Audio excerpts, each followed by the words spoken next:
empowering you to build better lives. That's what we do.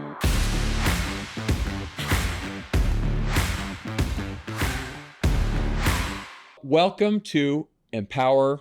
We are here to talk to our amazing co-founder, Sandie Tillotson. Sandie, thank you for joining us. Sandie, I need to take a couple minutes just to introduce you, if that's okay. Okay. So, Sandie All right. Tillotson, co-founder of New Skin Enterprises. Prior to that, had an education in, well, you were going to be a school teacher, and Yes. we'll talk more about that. But in addition to that, Sandie, you were instrumental in setting up the Force for Good Foundation, where you currently serve on the board. You're also highly involved in other philanthropic projects, including Seekology, that does great work around the world. You are a real estate mogul. I would say you've made some phenomenal decisions in that part of the world. You are an avid horse lover. You are a mother, a grandmother, and you are an inspiration to everybody. But what I love most about you, Sandie, is I remember being a 22-year-old kid in school, going to my first convention in Salt Lake City and seeing this amazing woman who, at the time they introduced you, as something had happened around Oprah Winfrey and being one of the most influential businesswomen in the United States at that time back in the 90s. In the world. In the world. Maybe No. maybe the 10 were just in the United States, but it was such an intimidating bio.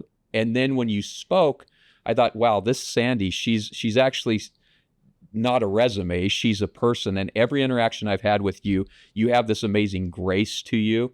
And I just really appreciate that about you. And I think everyone that knows you and meets you feels that same way. We get that feedback constantly as you travel around the world. So just acknowledge you for that. Thank you. Because it's not easy to keep that way. Being kind and nice is probably the thing I value the most. So if I'm recognized for that, I appreciate that. Okay. Well, you're absolutely living that standard, Sandie. But we're here. We have some limited time of yours, and we want to maximize this. So, Sandie, I want to jump right in because this podcast is beyond the New Skin ecosystem. It's to a lot of people.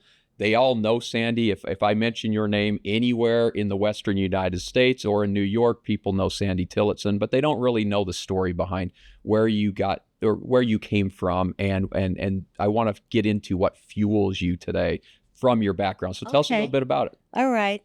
I'll be really concise. Okay. Because it's been a long 60 odd years. But born in 1956 in Massapequa, Long Island, New York, to a loving family that already had 2 sisters and a brother. And went to school there. And then upon graduation in 1974, I went to BYU.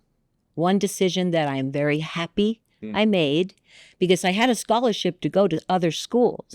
And my parents really were very influential in saying, go to BYU. But I was 17 years old and I was a little bit scared about leaving home. Didn't know one person really where I was headed. So off I went to BYU. And that decision led to me meeting my husband, Craig, very quickly, because at BYU sometimes that happens. Very fast. But thank goodness, in 1977, I got married, graduated college, and had a baby. All in kind of like that year. So that was a big year for me. A lot of goals were reached, a lot of amazing, opportunities. But here I am, and I had a lot of dreams. I like I mentioned, I was brought in with a loving family, and my father in particular really inspired me. He believed in me. He wanted. I could say I want to do this, and he would say, "Well, you probably can." If you set your mind to it, or if you work real hard. There was always a disclaimer. It's not just a total belief. It's that you've got to do some stuff to make that happen. So off I went to school. By the way, is interesting because in the 50s and 60s and 70s, that was not the American dream for many women. I know So that. Your dad was very different. My dad was different, and I don't know what made him different. His mother came to America from Germany at the age of 14, all by herself as an immigrant. And you think about the challenges, and she couldn't read or write. And so somehow he got in his mind that it would have been nice maybe if his mom had been empowered. That's interesting. Yeah. Yeah. So maybe. So you never felt, Sandie, you never felt this, I don't want to say second place, but that you couldn't do something or something was off limits to you? No, I really didn't. And I think that back then too, like you could take a train into New York City and your parents just let you do that at 14, 15, So, it seems like a long time ago, we had time to play. We had time to have adventure. We had time to take chances and fend for ourselves, which sometimes we protect our kids from doing today. But maybe for good reason and maybe not, because that really caused me to grow up. For sure. Oh, yeah. So when I came to BYU, I was confused because I always thought was kind of a good Mormon, and then I came here and I wasn't. Yeah, you hit Mecca. I hit Mecca. And all of a sudden it was different. I go, all these rules. We didn't have those rules. Oh, goodness. Yeah. So I had to learn how to conform. And conformity is not something I can do easily. Yeah. I don't think you were, what is it, that nobody sets so-and-so in the corner? Yes. Isn't there a Dirty Dancing quote about that? Yeah, and sit baby in the corner. my nonconformity, in my mental nonconformity, but my obvious physical conformity, because it was, following the rules, and I signed a code that I would, so I was following the rules. But I met another founder of our company, Nedra Roney, at BYU that year. And she walked into the testing center wearing jeans, and she was turned away because she had jeans on. Anyway, Well, long story short, she came back in conformity, but not really. Yeah. So you met Nedra, and you were graduating with, I guess, a degree in education. Right, degree in education. To go on and teach, right? To teach. And how did Nedra convince you, or was it kind of the two of you? No. What So this is what happened. So I had one baby, right? Mentioned her, and I was teaching school, and now I get a long story, but I got a very, very bad disease called viral encephalitis and almost died and was in a coma. Wow. And it was life-changing to me because you were in a coma? Yes. So I've never heard this. Drug-induced coma. Because when you have viral encephalitis, you have a tendency to have seizures. Oh, wow. Which I had. Anyway, that's a whole nother. Oh, absolutely. That's another episode. We'll do that later. After that experience, I couldn't go back to teaching school because I had had some mental challenges because it's a mental disease. Right. It would hurt. And so it had eaten my math facts very weirdly. Wow. And so, going back to school, teaching schools at that point was not possible. So now I have a baby and I can't go back to teaching school. What do I do? And so I started kind of working for Clara, my mother-in-law at the time, Clara McDermott, one of my mentors, and in her wig shop. And she started losing weight on this product that I was secretly ordering for her called the Cambridge Diet. And long story short, she lost 50 pounds. She started becoming the poster child for Cambridge Diet. We started having meetings. We were selling it for $1 a can to profit. And she gets invited to be part of the direct selling opportunity. Okay. And on her way home, she calls me and she says, "Don't be teaching school anymore because this is it. This is what we're going to do." Wow. And we became very, very, very successful in that opportunity. And it was an emotional consumable product because people lost weight, and it was from, it was from Cambridge University with doctors supporting it. But then I was mentored by the founder of the company as well, Eileen Feather. And she flew us in jets and had us do all these amazing things. And I started thinking, wow, I thought this was good, but this is really good. This is really good. Yeah. So had that treatment, spoke around, got the confidence in how fun it is to be, selling something that helps people, and quickly became very, very successful. But I learned another huge lesson, which is really important for the new development of new skin, which was you can't fly your distributors around in private jets. You can't do this and you can't do that because you have to be able to keep the opportunity alive. And you can't go into debt. I was really debt adverse personally, and I was debt adverse when New Skin started because of anyway. So that company, one day, you put your check in the bank, you get a call from your bank that your check bounced, like there's no money to pay the check, and you go, what?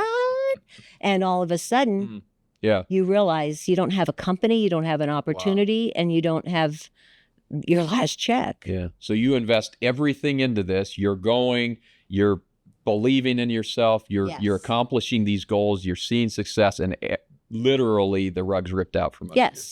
And I had people that I had promised, and I had people that I had shared experiences with, and I had people that I had really grown to love. And Nedra was in my downline. Okay. I went to Hawaii the first time to visit her because I'd never been to Hawaii, and she was living there teaching cheerleading or something, but doing Cambridge in Hawaii. Okay. And very successful. So when she and I both found ourselves pretty much out of anything, it was, what do we do? And I had already been considering going with another opportunity, but I couldn't trust anybody. Yeah, I would imagine. I just had really trust issues at that point. Like, no, I can't trust this. Who can I trust? I can trust myself. Yeah. So I'm going to start my own company. And I remember driving down to Nedra's and saying, we're just going to start our own company. And she was very easy to convince because she was very excited about it. And then 2 minutes later, we need a president. We need somebody to be in charge of all this. And she goes, my brother Blake just graduated with a degree in finance from BYU. I'm like, perfect. He's reliable. Bring him on. Make him president. And at that point, was his hair yet gray, or was he still looking? He's still. He was newly married. Britton wasn't even born yet. And Nancy was working as a nurse at the hospital, so she was supporting the family. It was, we didn't have to pay him because we weren't going to be paying ourselves.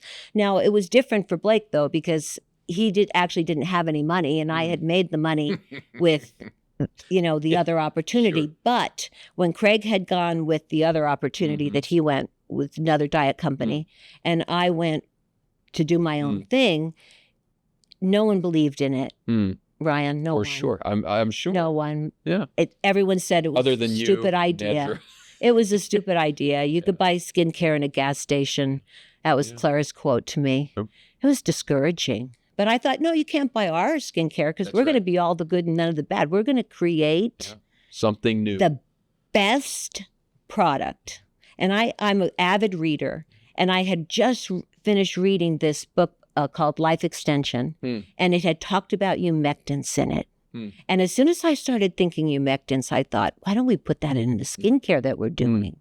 And so we were really the first ones to have NAPCA, which was a humectant. I don't think people understand. We're talking 1983, 82, 83, while you were thinking about it, and then founded in 84. This was, I always say, New Skin was clean before clean was a thing. Everyone now talks about it. Back then, nobody was talking about No one talked about it. So it was really good because you could say, you are paying $100 or whatever for mineral oil, wax, alcohol. This is what you're paying money for. And then putting it on your skin. Yes. And we have all of the good and none of the bad. We have humectants. We have aloe vera base. We have water that hydrates the skin. Read the label and see the difference. And then we demonstrated the heck out of that product. We demonstrate, you couldn't escape us from demonstrating the product on you. And I see pictures all the time of you laying on the ground, someone else laying on the ground, you putting things on there, other people you were persistently demoing the products. And I remember, Sandie, years later when I was in Europe at the time and we were talking about this galvanic spa thing. And one of our sales leaders came out and said, what's so powerful about this product or this device is you can do a half-face demo. And I remember you were in the room at the time. I was back on meetings, and you said, we've been doing half-face demos since 1980. Right. Like, where did this get lost? But I think your point of demonstrable, all of that, it's so, or difference demonstrated. It's in the DNA of this company still today. All of the good and all the bad, difference Yes. demonstrated. These are kind of founding principles. And as long as we stay with those basics, then we'll be successful. Yeah. Because the products, demonstrating the products, sharing them, building a good community, building a kind community, and being a force for good. We got it all, to me. Now, we didn't have it all in the beginning. We worked on getting it all, though. We had bodacious goals. It was New Skin International at the time. And, we're sitting in a condo in Provo, Utah, like with not even a nice dining table. Not quite international yet. No. Although I bet you the coffee table was from a foreign market. Right? Probably. It would probably been made somewhere. But you were sitting there at the time. So Sandie, was it a rocket ship from the beginning? Talk about the startup days. And because I hear a quote from you, you've said it multiple times. The success of New Skin was that Blake, Steve, and I never quit on the same day. Oh, yes. Which indicates it wasn't easy. But a lot of people look at a $2 billion company and think this just skyrocketed from the beginning. Like, what were those first months or couple of years, and how did you navigate the emotional trauma of starting a business, leaving everything you knew to do that? And that's because that's a journey everyone that's listening to this podcast Yeah, you reminded me of all that. You're like, I don't like talking about that. It's a funny thing because I do put I like to put negative experiences in hindsight. But so I don't look backwards very often. But yes, it was really difficult. I had, first of all, family and friends that were saying it would never work. Nobody believed in it. And then, of course, as luck would have it, I got pregnant right away. Okay. Right after, we got incorporated and I got pregnant. So that was another challenge because now I had not only two kids at home, I was pregnant with number 3. Wow. And so, okay, that was a wrench in the works, but not really because... I gave birth to my own distributor son, I guess. That's at the end of the story. It turned out to be pretty good. But first we were in the condo. We moved to a building, just the Yarmouth building, and it was Blake and myself sitting with desks across from each other. We didn't have computer. We just had an adding machine, an answering machine, and an answering machine. Only machines you had. I did see some 3x5 cards. Yes, we used for the commission system. When an order would come in the mail, I would stop. We had a PO box in I think American Fork, and I would stop and pick up the mail and bring the checks and the order forms in because that was even before faxes. Okay. And we'd put them out write them in cards. The volumes of people, and then to calculate the bonus checks, we would put a big family tree out and calculate up. Well, yeah, and that's how it began. So, what's interesting to me, Sandie, is you talk about your origins in this business, and frankly, the DNA of the company, how the company was founded.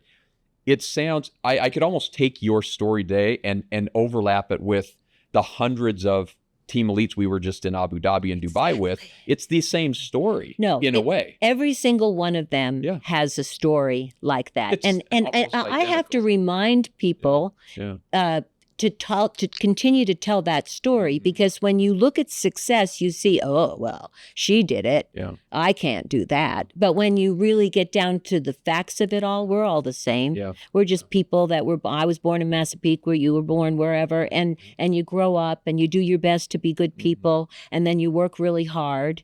And then, as luck would have it, and as a lot of other things have it, a lot of wonderful things have it, you're successful. Yeah. And how are you then? Because, that position and that power only magnifies who you were before. So you got to really work on remembering the fact that you're that person. I hear that all the time, Sandie, that money makes us more of who we are. Yes. Right. Yeah. And so if you're a terrible person Oh, with money, yes. you can be a really terrible. No, then you terrible can be person. really a terrible person. But to that point, you've always you've been very conscious, and I see you being very conscious of it because you're very patient with me as I'm trying to now take New Skin to the next level. You always lead with love, and we'll talk about motivated by love. You say something else, and I was in Europe speaking. I noted this to you. I posted on Instagram, in fact, that I saw these notebooks, and they were all over this conference in the UK. And it said, you are one decision away from a better life. And, and Right. you've said this before and you don't attribute it to yourself, but I've heard you say this over and over and over again. And when you just told your story, you referenced that the best decision coming out to BYU, your best decision to go with this other company, and then your best decision to go into business for yourself. You've developed this philosophy. How deeply do you believe in that philosophy, I guess? Because sometimes we make the decision, it's the wrong decision. You went with the wrong company, or you went with the right company, but it ran out of money. Okay, but look what happened. Yes. Look what happened. Even decisions that don't come out like you expect them to, like that was probably the best decision of my life, becoming involved there. And the best thing that happened was that company went Chapter 11. Because that motivated me to do something. Yeah. And I had the basis of what to do. I knew what to do. But I agree with that. What Steve Jobs says, you can't connect the dots going forward, but you connect them going backwards. Right. So looking back, but you said something earlier that you don't like to look backwards. So I'm, contrary to the negatives. I guess if we spend too much time looking backwards, we miss that mindset, right? In other words, if you're looking at this, I shouldn't have gone with that company. Every morning you're waking up, I made the wrong decision, as opposed to that was the best decision because it put me here in this place with this urgency to go do the next thing. But have you always looked at it that way, or when you looking backwards, how did you deal with defeat? How did you deal with that? Was it you just didn't let it slow you down? I didn't let it slow me down. Was it a thought in your mind? I'm or not did you try super to competitive. I mean, I like for the team to win, but I'm not one of those that has to win something to have fun. I have fun no matter what. Just participating, I have fun. And I like to see my friends win because... And I've always kind of been that way. I've had that rodeo that I have, and I invite everybody, and I don't ride. I just watch everyone because I want to watch my friends win. So that attitude, I think, can be taught. Yeah. And I think it needs to be learned because really cheering other people on is a lot more fun. So I was going to ask you, what is your empowerment philosophy? But I think you just summed it up. You love to see other people win. And if you can participate in helping that journey, I think this is unique about each of you founders. I mean, I've talked to Blake about this before. Ryan, just be generous. It's not about slicing the pie this way or that way and getting a little bit more. He's like, just be generous. You talking about helping other people to win. Steve talking about force for good, which I want to get into in a moment. But it's that mindset of abundance, of helping the world and people around us and find success. That mindset is very important too, because I was raised with abundance. We were not rich. We were not. We were but I never had the feeling or the need or the feeling that there was a stress about it or that I had to be worried. I knew I had to get a scholarship, maybe to go to school, but that was just part of the plan. That was just, built in. This is what you did. And so being raised in an environment of abundance, even though you look back, I wanted to have horse lessons. My parents couldn't ever afford horse lessons, but somehow I just exhausted them into letting me do it because it was my passion to do it. And they could sense, okay, this is a passion. So I guess this is Sandie's passion. My mother figured I was going to die, on a horse because of she thought it was so dangerous to do it. But they had to do it because I was so persistent. And I didn't know that we couldn't afford them because it was the law of abundance, right? Yeah, of course we can. Of course we can. That's the problem. And you still love horses to this day. This is like probably, I was going to ask you, what is your passion outside of business and people and all of that is, I assume. Gardening. Gardening. I love gardening. and I love horse riding. Yeah. Really love horse riding. Yeah. And that's probably at the time when I'm most at just peace, really. Finding that place. Sandie, I'm going to go back a little bit, and I'm asking this only because I've actually never heard you. I've heard you talk about your dad quite a bit. I've never heard you talk about your mom. Tell us a little bit about your mom, because I think role models are so important. But what was your mom like, and what attributes or characteristics carried over? Well, interestingly, my mother was very quiet about her accomplishments. And I only really found out what the amazing person she was after she passed away. And I was, sorting through all of her clippings and just seeing her beautiful talents, that she had been in the Army as, an Army nurse. Yes. I mean, there she is in her uniform. And I'm like, wow. Why didn't you ever talk about that? My mom wasn't much of a communicator, let's just say, but she worked from home. So she had a job and she was in charge of the money of the house. My dad would get his allowance. My dad, went off to work every day, but my mom was a stay-at-home working mother. And I never really thought about it until I thought, gosh, she was a professional genealogist, very good at genealogy, and people would pay her to do their genealogy. Interesting. Okay. And she was also the bookkeeper for my father's business, which was a cabinetry business. So I thought, and she could type faster than anyone you can imagine. And influential in the point that she was very strict. And it probably saved me a lot of troubles. Kept you in line? She was the one that got up every single morning and drove me to early morning seminary. Oh, wow. In New York, that's a 45-minute drive one way at 4 a.m. Wow. Every day of high school, because that's where the church was. Yeah, that's where you go. And that's what she did every morning, because that was very, very, very important to her, obviously. I probably should have taken it a little bit more seriously and understood the commitment of my mother at the time. Sure. But those kinds of things she did silently, without complaint, and with love. So that was her love language. It's interesting, and the kind of the silent influence that she had on you was, I'm sure, enormous, and we just don't realize it until we step back and look at it. Exactly. That's interesting. Okay, Sandie. So, and I do want to capture this motivated by love philosophy that you've adopted. So, kind of connecting back to the comment you made around, we need to almost consciously choose to be kind people, and it's a very important attribute to you. But talk about this philosophy of motivated by love, because I see you post it, I hear you say it, you've talked about it. Probably when I was over in Asia, you came over quite a few times, and I first started hearing that maybe 2010 or so. But where did that come from, and how has that evolved, and what do you aspire to put into the world with that philosophy? Well, if you're one decision away from a totally different life, you want to make sure that decision is motivated by love. It's almost like the finish of that. And where it was coined was we go on a family trip to my home in Kauai, and I have 21 people there. So I have 10 grandkids and all the in-laws and ex-laws and an ex-husband and his wife, and craziness all around, but everyone's invited. Yeah. And we usually come up with a theme. And my daughter Trina had said to me, I think that she had written a poem, actually, and in it said things about being motivated by love. And I said, that's a really good one, because if we are having this, it's close quarters. If we're motivated by love, then we're going to all get along and everything's going to be good.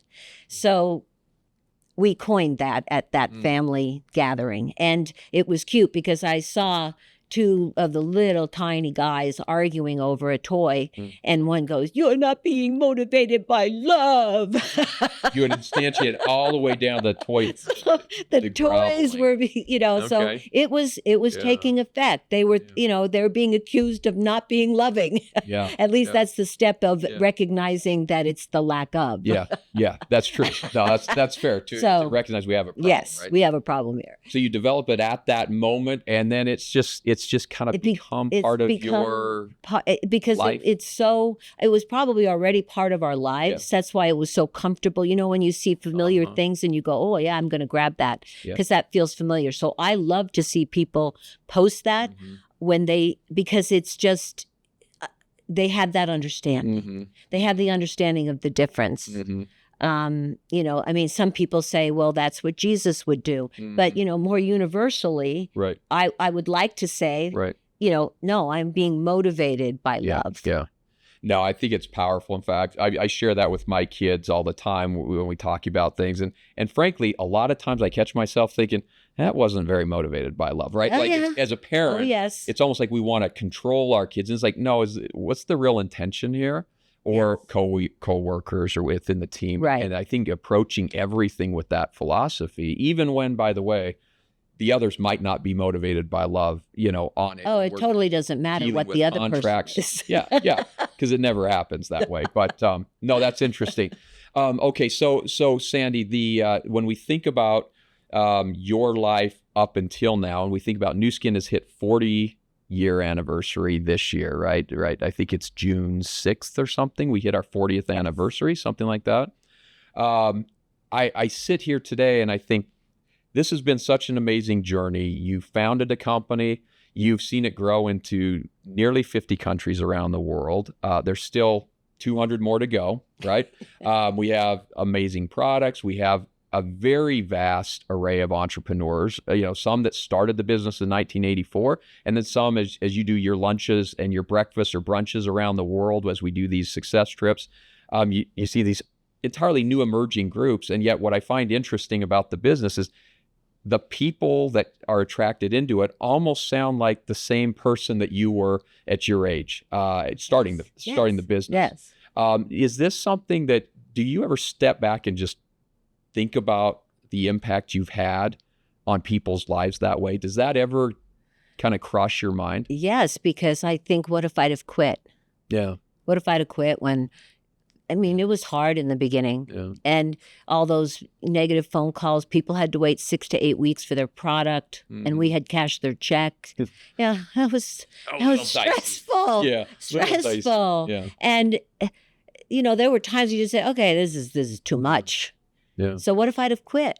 And then you look out at the group that you're looking at, and, you know, tears well in my eyes, because I think none of this would have happened. Not that they wouldn't have gone on to have, you know, fantastic lives in another direction, but this experience, this togetherness, this feeling of being a force for good in the world, being motivated by love, being able to talk about these things in a community, and talk about positive things, and talk about improving people's lives, and in fact improving their lives with our products.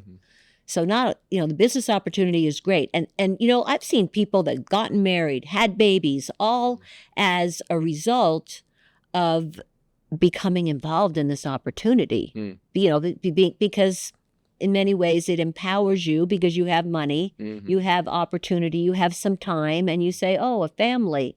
And so children are brought into the world. And I think, okay, well, maybe, you know, all of those things are happening. I look at my family reunion pictures, and, you know, there's 2 people, and then all of a sudden you've got 21 people. And the next thing you know, you've got, if you're Blake, you'd have 100 people between children and grandchildren. So, you know, that power of duplication, and then the power of saying, we are motivated by love. We are going to raise this troop of people in this loving environment. Do our best to do that. Now, everybody is free agency. Everyone can make their own choices. But here's a safe place. Here's a good place.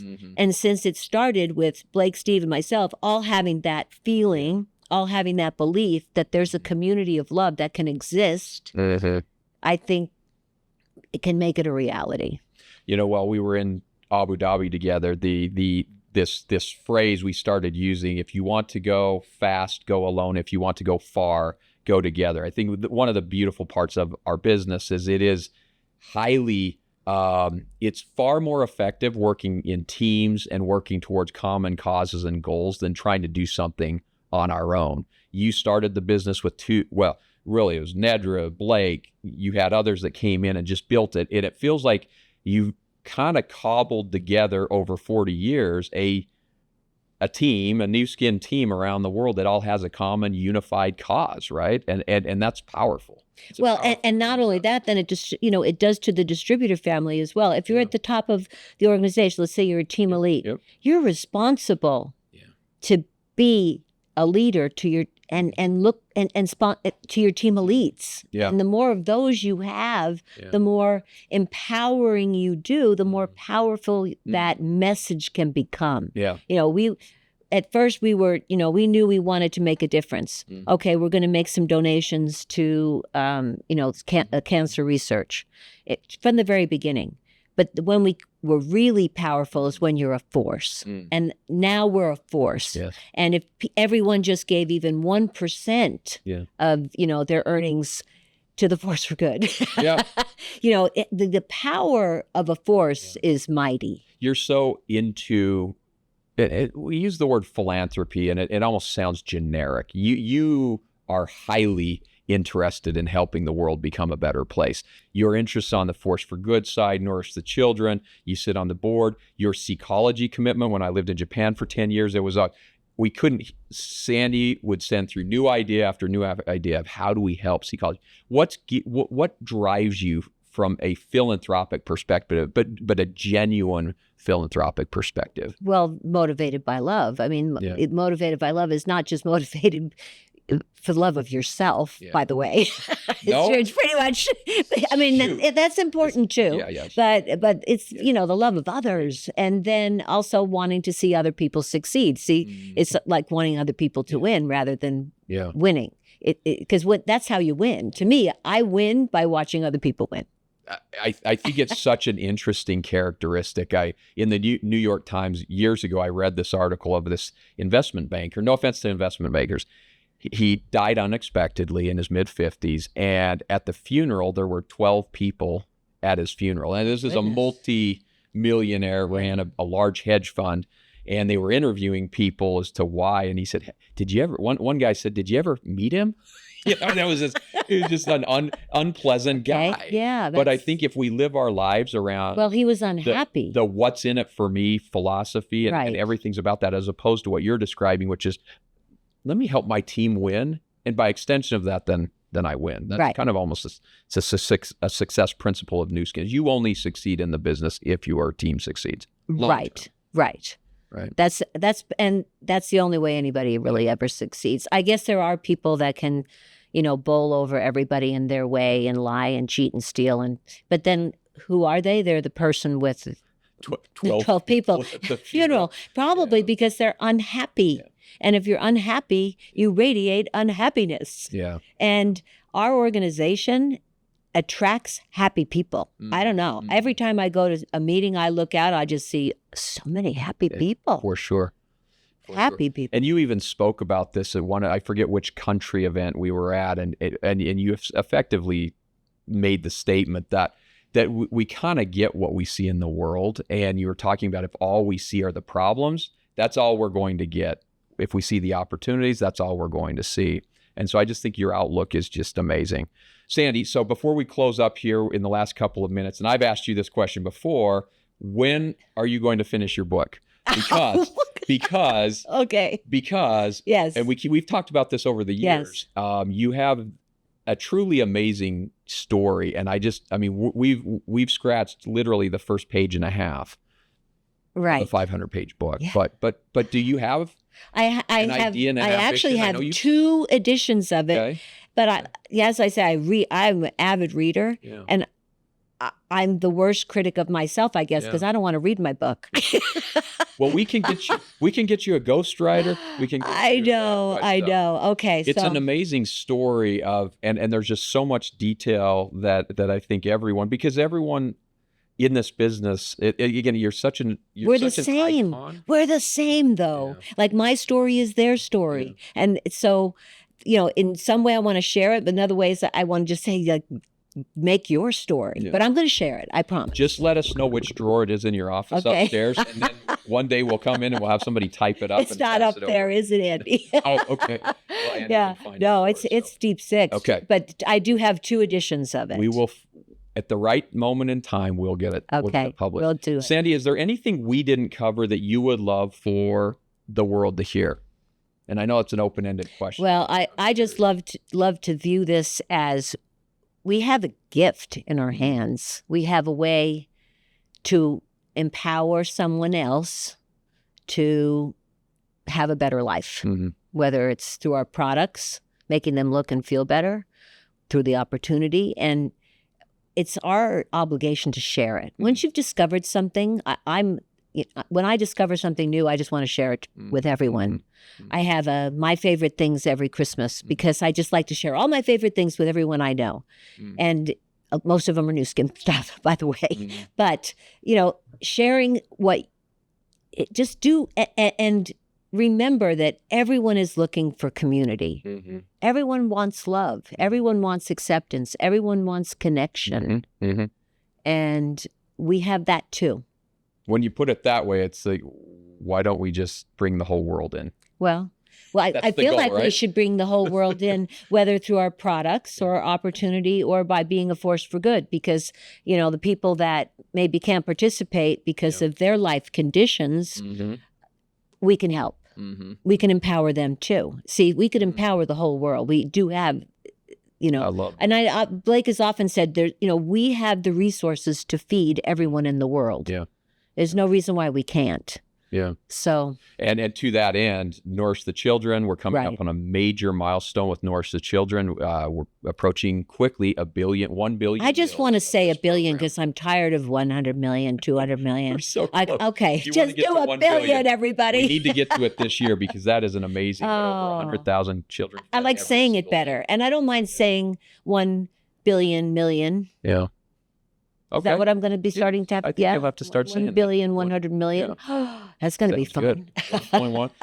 And by the way, if anyone wants to hear more about this, you listen to the podcast, subscribe to the podcast, share the podcast. Sandie is going to be in person at our live events coming up. We're doing one July 25th, 6th, and 7th in Utah, in Salt Lake City, and then we'll do an East event in Korea. And let me just let you know, I go all around the world and I ask people, when did you get your belief that this was, you could do it and it was for you? And 90% of the time it was at a meeting. Yep.